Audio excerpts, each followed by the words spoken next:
ইন্না লিল্লাহি ওয়া ইন্না ইলাইহি রাজিউন। মারা গেছেন বাংলাদেশের জনপ্রিয় কন্টেন্ট ক্রিয়েটর আবু সাইদ।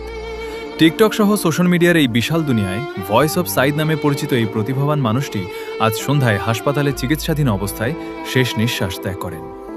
মৃত্যুর আগ পর্যন্ত তিনি দীর্ঘদিন ধরে লিভার ক্যান্সারের বিরুদ্ধে অদম্য সাহসে লড়াই করে গেছেন। তার তৈরি ভয়েস ভিডিওগুলো লাখ লাখ মানুষের হৃদয় ছুঁয়ে গেছে। কন্টেন্টের মান এবং উপস্থাপনার অনন্য ধরনের কারণে দেশের মানুষ তাকে ভালোবেসেছিল অকুণ্ঠভাবে। অসুস্থতার সময় দেশবাসী তার পাশে দাঁড়িয়েছিলেন আর্থিক সহযোগিতা নিয়ে, কিন্তু ভাগ্যের নিষ্ঠুর পরিহাসে সেই ভালোবাসা তাকে ধরে রাখতে পারেনি।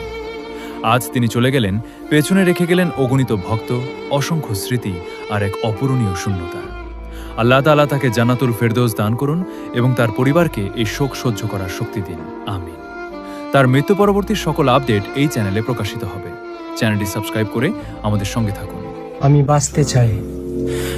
এখনো পর্যন্ত কিশোরগঞ্জ কন্টেন্ট ক্রিয়েটর যারা আছেন, কেউ আমার খোঁজ খবর তেমন একটা নেয় নাই।